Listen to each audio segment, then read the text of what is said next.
ప్రధాన చెప్పండి. ప్రతిపక్ష నేతగా ఉన్న కేసీఆర్ కనీసం అసెంబ్లీ బడ్జెట్ సమావేశాల కన్నా హాజరు కాలేదు. కనీసం నూతనంగా వచ్చిన గవర్నర్ ఇలా గవర్నర్ ప్రసంగం ఉంది, కనీసం బడ్జెట్ సెషన్కు రాలేదు. అధికార పార్టీని ఎక్కడ నిలదీయడానికి మరి ప్రజలు ఎందుకు నిల్చోబెట్టారు? ప్రధాన ప్రతిపక్ష నేతగా ఉన్నాడు అంటూ బీజేపీ అంటున్న పరిస్థితి. మీకు సంబంధించిన వాళ్ళు కూడా చాలా మంది ఉన్నారు. దేశము ఇవాళ ఇవాళ ఒక్కరోజు ఏర్పడలేదు. గతంలో కూడా మీకు సంబంధించిన బీజేపీ నాయకులు కూడా అసెంబ్లీ రాని చాలా మంది ఉన్నారు. అవి లెక్కలు చదివి వినిపిస్తుంది. జర రాగుర్రిగా నేనేమంటున్నా, ఒకటి ఏంటంటే ముఖ్యానికి గవర్నర్ ఆగండి.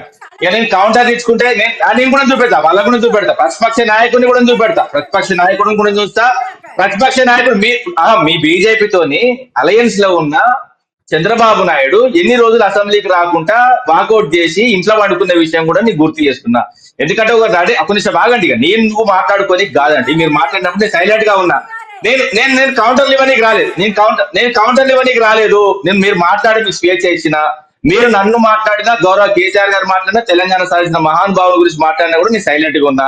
మీరు పరుష పదజాలంతో కూడా మాట్లాడినా, కూడా వాడు వీడని మాట్లాడినా, కొంతమంది ఉద్దేశం మాట్లాడినా కూడా నేను మాట్లాడలేదు. ఎందుకంటే ప్రజాస్వామ్యంలో ఏం జరిగినా కూడా చూసుకుంటూ ఉండే అంత మాకు ఏం మాకు లేదనుకోకండి. మాకున్నది ఎవరిని ఎట్లా ఎదుర్కోవాలి, ఎంత మందిని ఎదుర్కొన్న విషయం కూడా చెప్తున్నాను. ఎందుకంటే తెలంగాణ ఏర్పాటు ముందు ఏం జరిగింది, ఏర్పాటు అయిన తర్వాత ఏం జరిగింది, ఎన్ని శక్తులను ఎదుర్కొన్నాం, ఏ విధంగా పోతున్నాం. అదే విధంగా గౌరవ కేసీఆర్ గారు కానీ అసెంబ్లీ ఎప్పుడు సమావేశమైనా మా బీఆర్ఎస్ ఎల్పీ మీటింగ్ పెడుతున్నాడు. ఆ ఎల్పీ మీటింగ్ లో మేము ఎట్లా మాట్లాడాలి, ఎవరెవరు ఏం మాట్లాడాలి క్లియర్ చెప్తున్నారు. అదే విధంగా హరీష్ రావు గారు కూడా, అదే విధంగా సబితా ఇంద్రెడ్డి గారికి కూడా పగ్గాలు ఇవ్వడం జరిగింది. మీరు పగ్గాలు ఇవ్వాలని అంటారు. ఆల్రెడీ పగ్గాలు ఇవ్వడం జరిగింది. అసెంబ్లీలో కానీ మండలిలో కానీ అందరికి ఇవ్వడం జరిగింది. ఇంకోటి ఏంటంటే మేము సమన్వయం పాటిస్తున్నాం. ఇంకొకటి ఏంటంటే క్యాబినెట్ రాసిందే వాస్తవంగా గవర్నర్ చదువుతాడు. గవర్నర్ చదివిన విషయాలు మాట్లాడలేదు వీళ్ళుగా బీజేపీ సంబంధించిన. ఎందుకంటే ఇప్పుడు ప్రతిపక్ష పాత్ర మేము పోషిస్తున్నాం తప్ప బీజేపీ ఎక్కడ కూడా పోషిస్తలేదు. ఇంకోటి ఏంటంటే బీజేపీ ఇప్పుడు కాంగ్రెస్ తీర్థం ఆల్రెడీ పుచ్చుకున్నది రాష్ట్రంలో మిత్రుడు, కేంద్రంలో శత్రుడు. నేను అవసరమైతే మీకు రుజువులతో చూపెట్టడం అంటే మొత్తం ఉప ఎన్నికల కాంచెలు మొన్న జరిగిన ఎన్నికల దాకా కూడా చూస్తాయి. ఎందుకంటే మొన్న అయితే భువనగిరిలో కూడా చైర్మన్ వైస్ చైర్మన్ కూడా మంచుకున్నారు. ఈ విధంగా ఇంకోటి ఏంటంటే ఇప్పుడు కాళేశ్వరం విషయం కానీ, ఫోన్ ట్యాపింగ్ విషయం కానీ, ఫార్మ్ల ఈరేస్ గురించి కానీ బీజేపీ మిత్రురాలు మాట్లాడింది. ఎస్, కాళేశ్వరం మేము కట్టాం, అందులో వాస్తవంగా ఒక పిల్లర్ గుంగిపోయింది.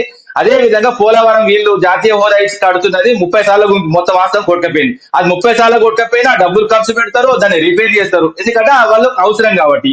ఇక్కడున్న నాయకులకు అవసరం లేదు. బీజేపీ అదే విధంగా రేవంత్ రెడ్డి కుమ్మక్కి చంద్రబాబు చెప్పు చేతులు నడుపుతున్నారు కాబట్టి అది కట్టరు. అది ఒక్కటి ఏంటంటే వాస్తవంగా చెప్పాలంటే 300 నుంచి 400 కోట్లు ఖర్చు అవుతాయండి వాస్తవంగా పిల్లర్ రిపేర్ చేస్తే. దాన్ని రిపేర్ చేయరు. ఎందుకంటే కిందికి నీళ్లు పోవాలి. బనక చెట్లకు అదే విధంగా పోలవరంకి వీళ్ళు పోలు కొట్టుకోవాలి. ఎందుకంటే తెలంగాణ ఏర్పాటుకు ముందే మనకు ఎందుకు హక్కులు 968 టీఎంసీలు గోదావరిలో వాడుకోవాలి.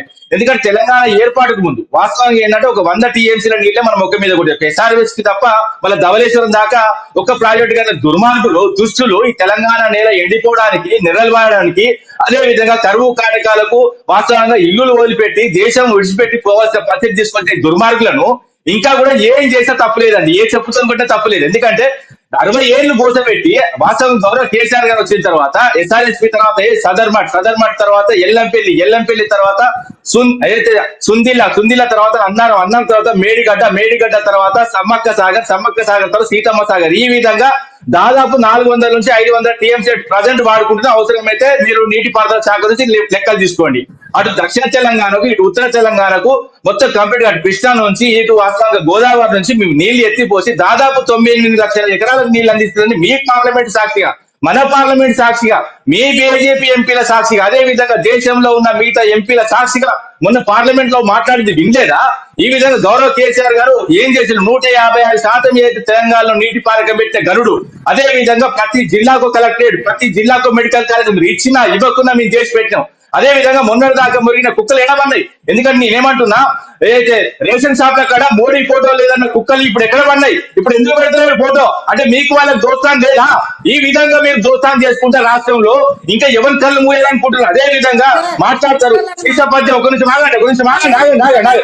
ఆగండి. నేను కుక్కలే అంటా నేను. మీరు వీరన్నప్పుడు నేనన్నా కుక్కలు కదా మరి. ఇప్పుడు మొరగని కుక్కలే, ఇప్పుడు పెంపుడు కుక్కలైండు. అప్పుడు మొరిగే కుక్కలైండు, ఇప్పుడు పెంపుడు కుక్కలైండు. నేను చెప్తున్నా కదా, ఎందుకు మాట్లాడట్లేదు? మీరు ఎందుకు బాగుంటలేదు? మీరు ప్రత్యేకంగా మీరు ఒక మహిళ, మీరు బీజేపీ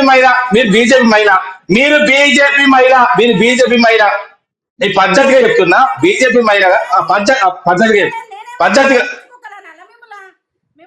నేనేమంటున్నా, అప్పుడు మొరిగిన కుక్కలు, ఇప్పుడు మొరగని కుక్కలు, అప్పుడు మొరిగిన కుక్కలు పిచ్చి కుక్కలు, ఇప్పుడు మొరగని కుక్కలు పెంపుడు కుక్కలు. నీకు చెప్తున్నా కదా, మాట్లాడండి. మీరు రాసుకోండి, కౌంటర్ రాసుకోండి. నేను చెప్పనివ్వండి. ఇంతకుముందు కాంగ్రెస్ మురుగన్ కుక్కలు ఎందుకంటే రేషన్ షాప్ కాడ మాట్లాడని, రేషన్ షాప్ కాడి గోనోళ్ళు, రేషన్ షాప్ కాడ మోడీ బొమ్మ పెట్టలేదు ఇప్పటి వరకు కూడా ఆయన అననోళ్ళు. ఎందుకంటే కాంగ్రెస్ ప్రభుత్వం వచ్చిన తర్వాత మోడీ బొమ్మ ఎందుకు పెట్టలేదు ప్రశ్నించడం అందరు కుక్కలే చెప్తున్నా కదా.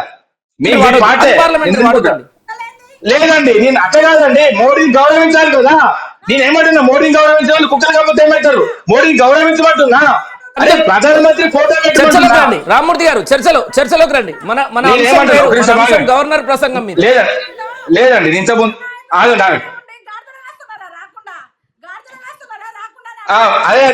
అదే చంద్రబాబు నాయుడు అడగండి, మీ మిత్రపక్షాన్ని అడగండి. గాడిలను కాసిండా మరి ఇన్ని రోజులు గాడిలను కాసాడా? చంద్రబాబు నాయుడు అంటున్నారా మీరు చంద్రబాబు నాయుడు అంటున్నారా? చంద్రబాబు నాయుడు కూడా గాడిలు కాసిండా? మరి చంద్రబాబు నాయుడు గాడిలు కాసిండా? వ్యక్తిగత గవర్నర్ ప్రసంగం మీద అది కాదు. నేను మీకు సమానం చెప్తున్నా, ఆమె గజ్జా అండి, మధ్యలో మాట్లాడొద్దని చెప్తున్నా. ఆమె మాట్లాడినప్పుడు మాట్లాడలేదు కదా. నేను సరే, నేనేమంటున్నా, చంద్రబాబు నాయుడు ఇన్ని రోజులు అసెంబ్లీకి రానాడు గాడిదేసి, నేను ఏమంటాను? సరే గాడిదే